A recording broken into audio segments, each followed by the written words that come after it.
Welcome to episode 452 of the Recruitment Marketing and Sales Podcast.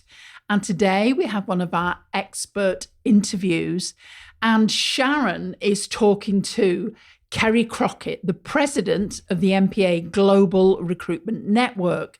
And the topic today is about exploring the many transformative powers of professional communities within the recruitment search and staffing sector.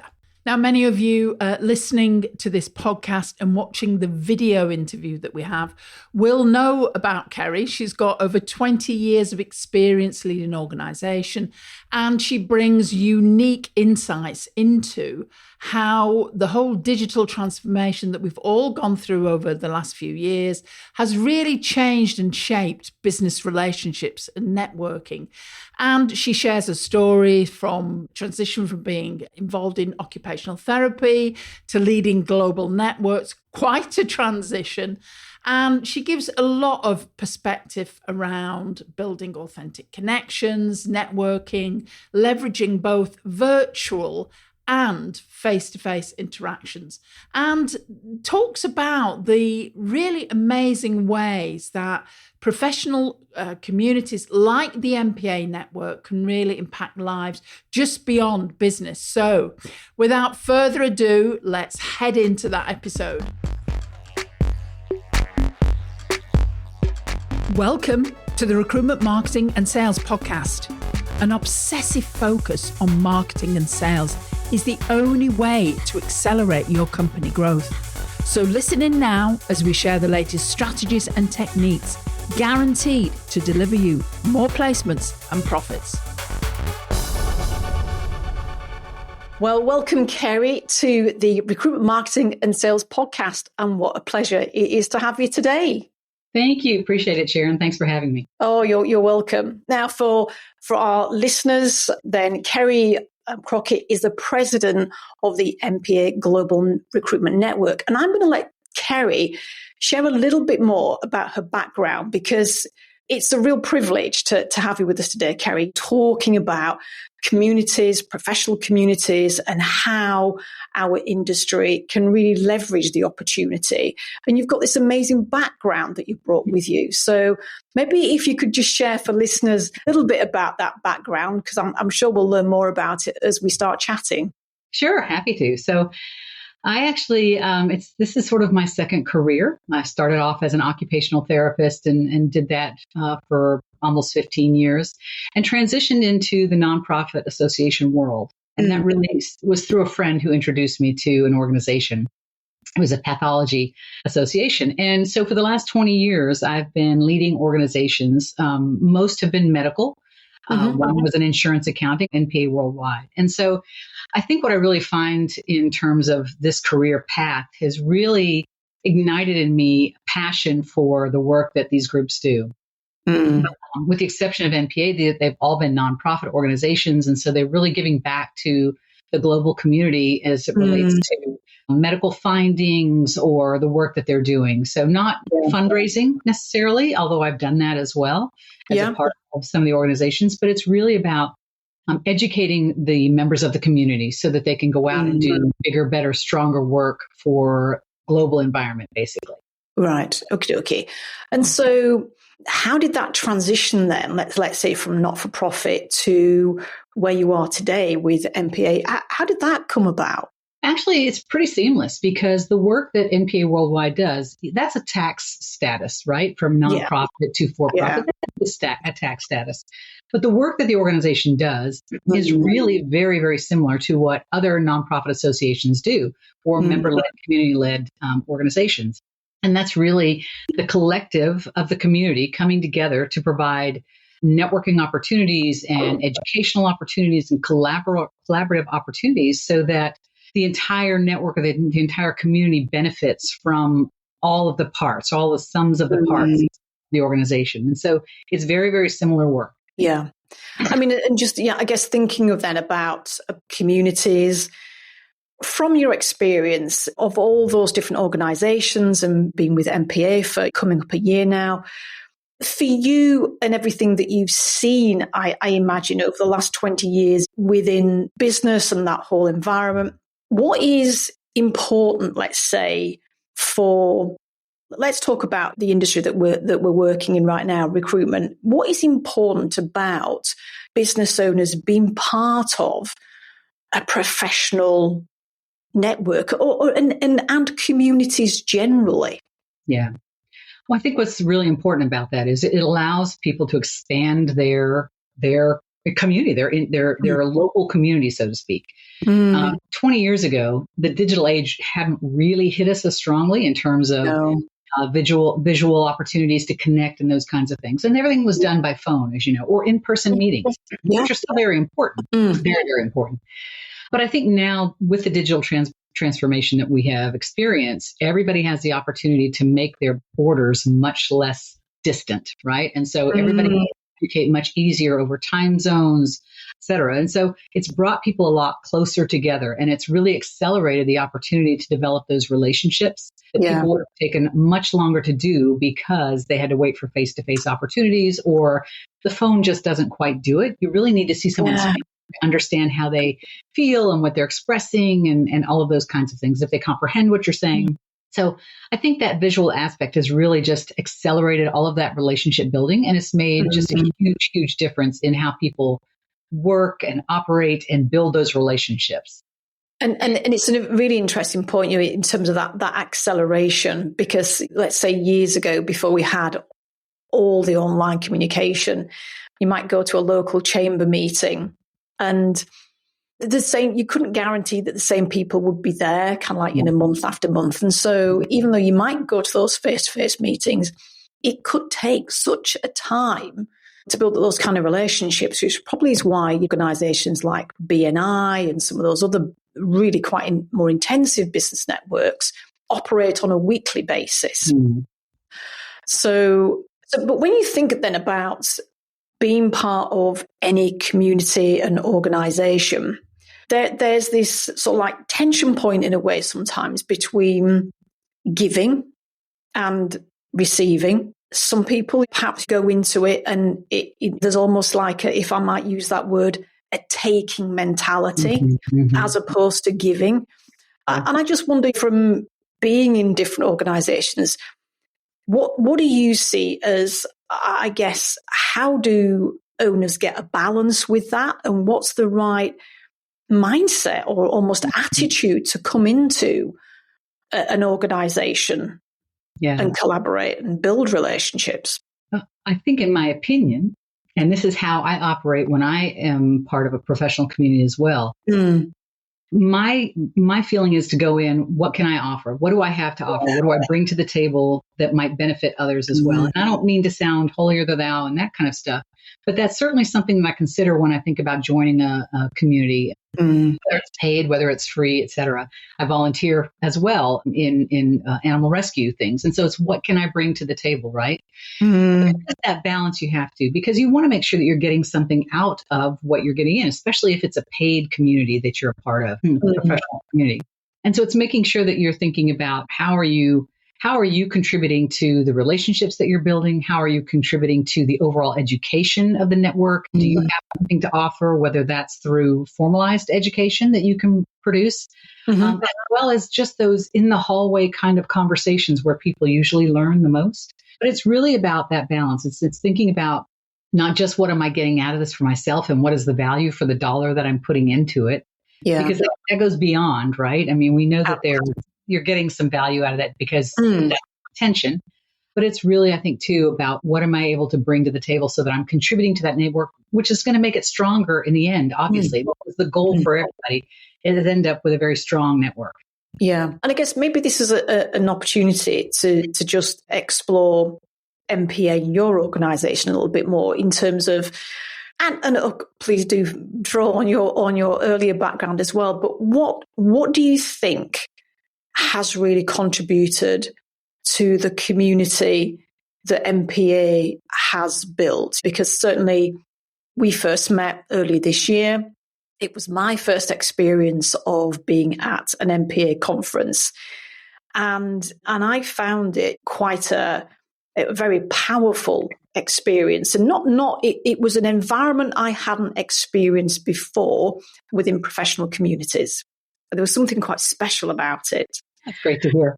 So you've been there now for a year. What's your experience and what has contributed towards making this community? Because I want to pick your brains a little bit on the back of this question as well. Sure. Well, you're right. I mean, I think NPA is very unique. It's extremely relationship driven. I mean, and that's what we pride ourselves on. Mm-hmm. There are other networks that have sort of similar business models in terms of the work that they do. Mm-hmm. But I think NPA is really unique in that fact that it's really relationship driven. Mm.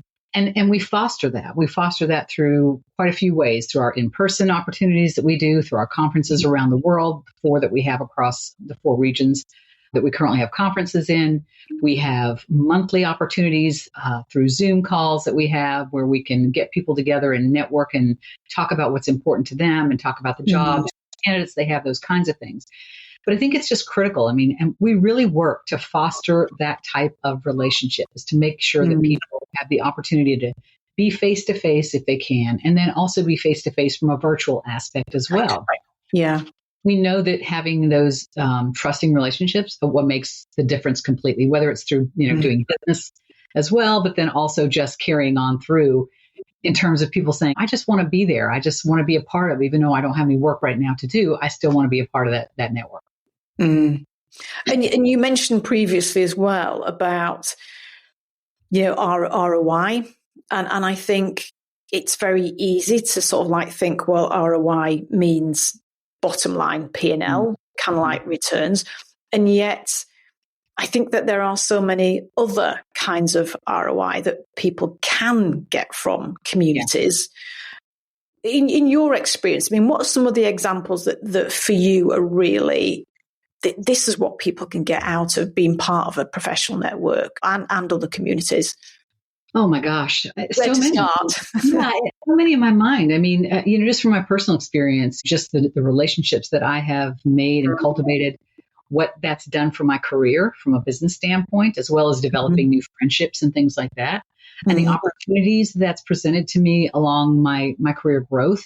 From an NPA standpoint, I've seen it happen with our members as well. And I've heard the stories before I came along of how this network and this community has really impacted the lives in a very, very tangible way for many, many people. There's one story that I have heard many times that I just find amazing when you think about it.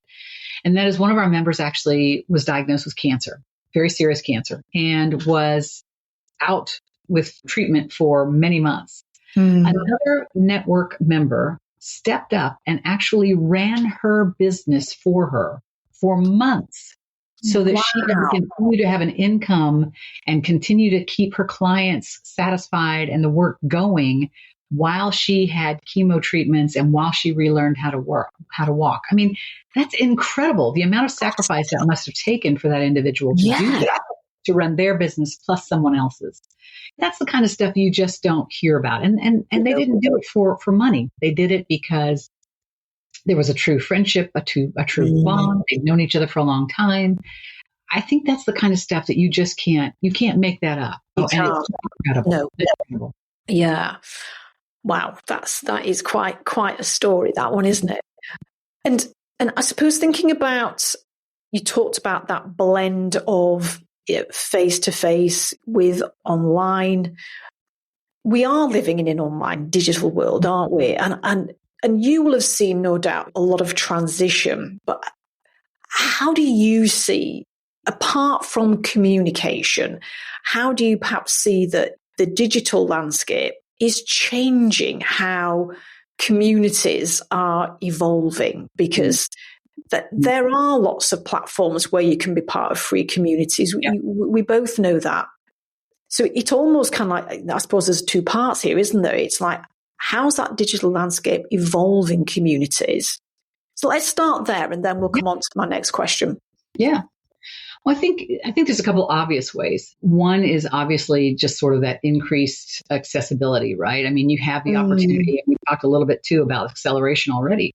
It provides the opportunity for the acceleration of those relationships, being able to see someone's face, look into their eyes, even if it's through a camera, look into their eyes and to understand what they're thinking, what they're feeling, how they're reacting, responding. We all know that we feel much more trusting when we're able to look someone in the eyes and talk about whatever that subject is, right? I mean, you can see the expressions on their face and you get a sense already of familiarity with that person versus over the phone or that kind of thing through a fax, God forbid, years ago. So I think that's I think the other piece to that is it's broken down some of the barriers. And when I talk about accessibility, there were times where we couldn't have relationships necessarily with people across the world because it made it much, much more difficult, right? They couldn't come to face-to-face events for a lot of reasons, cost or just the time away from their desk, et cetera, et cetera. So having that opportunity to be face-to-face from a virtual aspect has broken down those barriers and just made, I think, a much more level playing field for all of us to be able to communicate, to be able to do transactions, to able to just, again, build those trusting relationships. It's really just made a huge difference. And I mean, and just picking up on that, I guess before my next question, really, online, it facilitates those kind of like, I guess removing so many borders to relationships. But does that really translate into people actually doing business together across countries, time zones, continents even? I mean, does it really extend in that way? The opportunity's there, but do people take it up? They do. And we see it all the time. And we see it through split placements that people have made, et cetera. I mean, we have, what I will say, there's probably more transactions that occur within country just because that's, just because so maybe the candidate doesn't want to move and that just happens to be where business is, et cetera.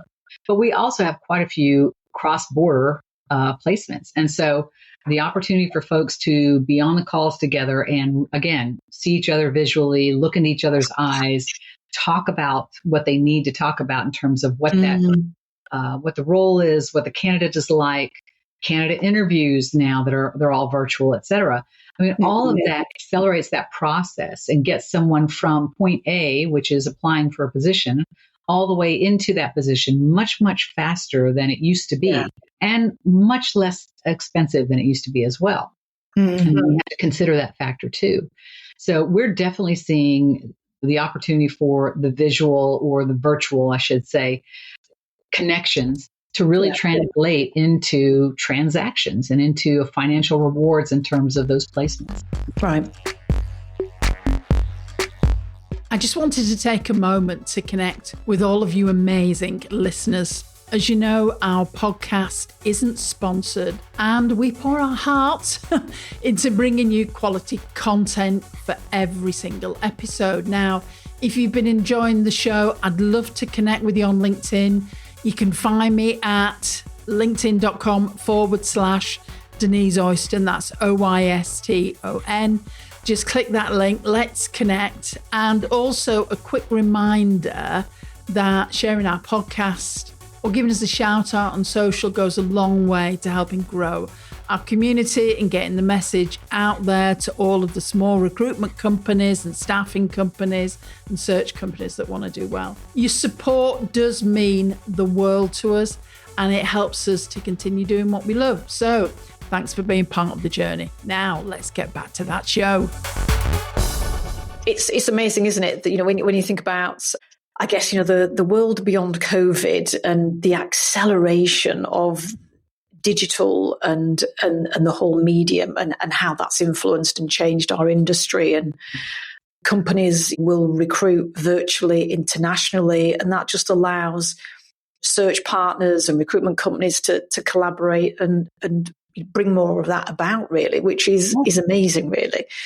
You were talking about how digital has evolved and how communities have evolved with that. There is a lot of, obviously, free communities that we can all be part of, and we probably all are part of, and there are paid communities. And so I suppose with so much choice out there, how does a business owner decide what direction to go down? Do they do a bit of both? I don't know. I mean, what's been your experience and what are your thoughts? I think the first thing that I do, that probably others do, and if they don't, they probably should do. We all know time is very, very valuable, right? Yeah. And so when you join a community, that means you are committing time to it. If you're going to do it right, committing time to that, whether you're giving or whether you're receiving, it takes time. And so making sure that you're using your time the most wisely as you possibly can makes sense. And so for me, it's about defining what my goals are. What do I want to get out of this? What do I want to be able to give to this community if I join, whether it's free, whether it's paid, et cetera. I think that's the first step, is really defining what it is. I think that there is a reason probably to join, whether it's paid or whether it's free. There are different reasons there's reasons for doing either one of those. What I mean by that is, if it's a paid one, for example, a professional community, in that regard, I'm thinking professional development. What am I going to get out of it there? What can I contribute there? How might it enhance my career? How it might perhaps lead me to a different, better job opportunity? Can I then present if I want to, because I have something to share? So those kinds of things make good sense. And those are goals that I've probably defined from a professional development. If I'm thinking about things that are free communities and thinking about social media, the Facebooks, the LinkedIns, those kinds of things, again, I think there's an opportunity there as well, and defining what it is you want to get out of that, whatever that platform might be. So I think that you have to really define what it is you're looking to get out of it and what you want to give into it, what kind of time you have to commit to it, and then figure out which are the best ones for you. For example, for me, I'm not on Facebook. I don't find a tremendous amount of value in it for me personally. LinkedIn, I'm definitely on, and I contribute to it. And I participate in that kind of a way. So it just depends on where you want to put your time and allocate your time, and where you think you're going to get the most value out of it for yourself. Yeah, no, absolutely. And I think that probably leads on, let's say, because I like the idea of what's my outcome? What are my goals? What is it that I want to achieve? What can I give? How can I contribute? What do I need to learn? Because, with all the different organizations that you've been part of, you will have worked with lots of new members and brought new members on board. What perhaps are some of the common mistakes that you see people make? Because I think if our listeners can learn from that, they'll probably recognize, and I'll probably recognize a few as well here, but recognize some of the mistakes that we can all make. But if we could just short circuit some of those, that would be amazing for listeners. I think off the top of my head, I think the one thing that comes to mind is people don't really give thought to what it is they're investing in. And that could be their cost investment and or a time investment, right? Yeah. So, thinking about somebody who might join NPA, for example. And again, it's a relationship-driven network. And so you have to invest some time to build those relationships to make sure that you're able to do the business with people because they trust you now and they see how you operate and you do what you say you're going to do. You have to prove yourself. I think one of the mistakes that we see often is people kind of come in thinking that, oh, I've joined, you've got my money, now I'll have to sit back and just let the jobs come to me or let the candidates come to me. Have to do a lot of work around it. And that is a huge myth. And and they find very quickly that they're not successful in that regard. So I think it's about understanding the amount of the investment that you have to give. And so, when you join, that you're thinking about that. But that's one of the big mistakes, is really just not giving that kind of any thought and sitting back and letting it happen. You really have to, I think, put yourself out there. You've got to make that effort. Sometimes it's the first step in terms of if nobody else is reaching out. You've got to be the one to reach out. But I think that's a big one. I think another thing that comes to mind sometimes, and this is thinking about some of the free platforms or the free communities that you want to be a part of. And that could be sometimes it's either from exposing too much that you might not want or should be exposing, because remember that is forever now. Once it's out in the universe, it's not coming back. Yeah. So thinking about that, and I think a lot of times people don't really think about the fact that, especially some of our younger folks, they don't necessarily think about the longevity of some of that content. Yeah. And when that could come back to haunt them. So thinking about the two separate types of communities that you would be a part of and the different mistakes that you can make in either one of those. But I think at the end of the day, if you're being honest, if you're being authentic, and if you're being yourself, it's really hard to go wrong there. It's really hard. Yeah.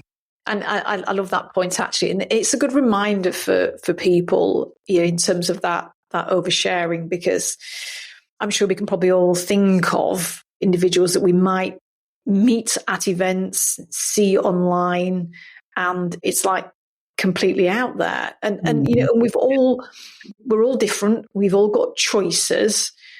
And I guess it's recognizing that you can think about the fact that it is out there, isn't it? It's very hard to remove some of this content, isn't it? And it's kind of like realizing, you know what, if we have all got choices and there's a consequence to choices. That's exactly. And it's just being mindful of what the consequence can be when you are putting certain content out there in different communities. Exactly. Because there are people who will straddle various communities within specific industries, of course. Exactly. So, yeah, no, it's interesting. And it's interesting as well, I guess, just from a community point of view, something that we've noticed, you will have, within your roles over time as well, particularly the last few years, that from a marketing point of view, building communities is increasingly important. And so, ironically, today, we were having a conversation with a client on a Superfast Circle call, and they were talking about ideas around building their own, think of it as like a local, like a regional IT specialist company. Sort of market would be SME businesses. And so what they were talking about is a lot of the people that they're placing are youngish, perhaps Gen Z, millennial type devs who are working remotely. And yes, they have online community, but they miss that sort of face-to-face connection. And as much as we know they love sitting behind a computer, they do actually like sometimes socializing as well. And so she was coming up with this idea of actually building her own community within her company brand for candidates. Obviously, clients can be part of that as well. They're often candidates are clients, etc., as we know. But I guess if I could just pick your brains a little bit and just think about if someone is thinking of setting up their own community, what would you suggest would be some good practice things to do, perhaps, to build a community? I know you've talked about certain things, but starting a community is a bit different to actually being part of one, isn't it? It is. It's a good question. I think if you're thinking about creating your own community, whatever that looks like, whether it's small and you're vetting people, et cetera, or if it's just sort of open to the general public, I mean, you have to determine right off the bat how you want that to look as well. But I think I'm going to go back to what I just said a minute ago, which is the authenticity, is making sure that if you are creating and developing something, that you're putting yourself out there as a true, authentic representation, right? You don't want to mislead people into what you represent or what you're about or what's meaningful or where your values lie, those kinds of things. Hopefully, at the end of the day, you're trying to attract people who have similar interests in whatever the community is focused around. Now, that doesn't mean you want everybody to be a yes man and that everybody has the same opinion. That's not necessarily healthy either. But people who have a similar interest and who are open to coming in and contributing their ideas, their thoughts, their experiences as well, so that strengthens the community as well. But I mean, I think it's really about, like I said, just putting yourself out there and being open to that and trying to attract people who have that similar interest so that you can engage and then build that network stronger and stronger and stronger around things that have meaning to everybody in that community. Whatever that topic, whatever that area might be.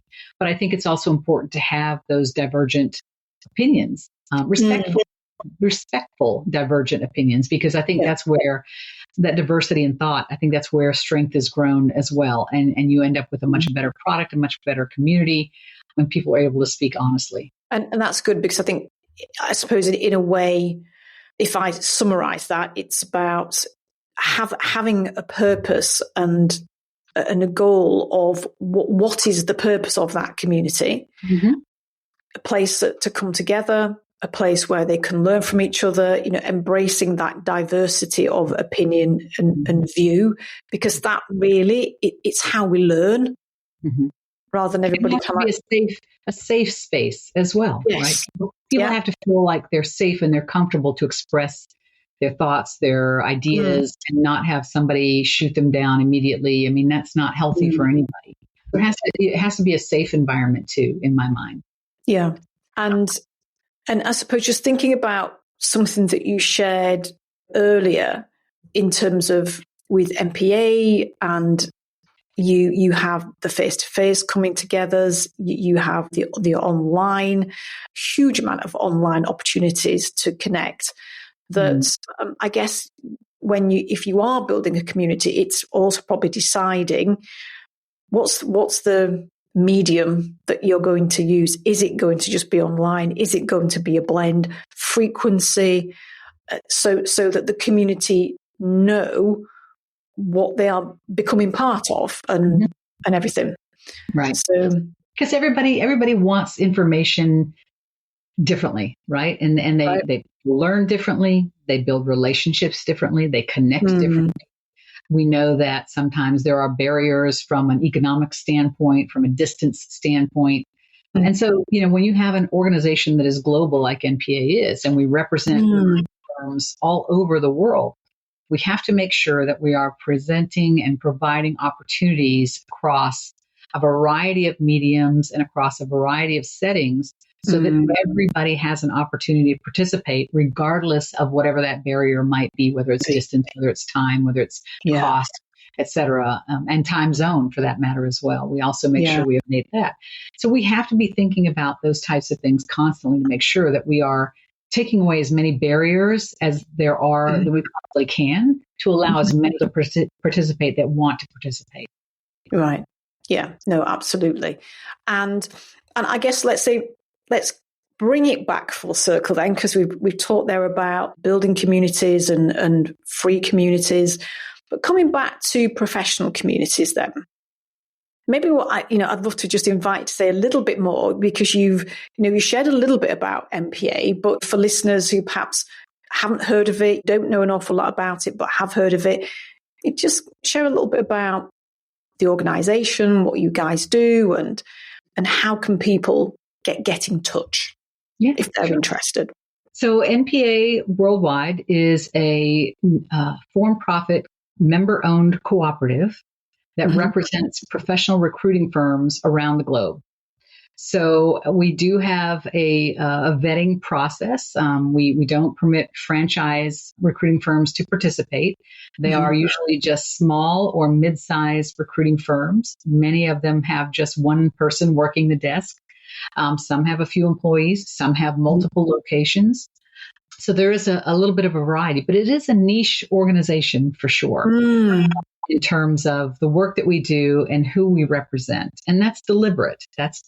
So we're not looking to dominate the world in terms of being the only recruiting network that's out there, because that's not going to serve a purpose. We want to make sure that we're representing the small and mid-sized recruiting firms across the globe. And that's what we do.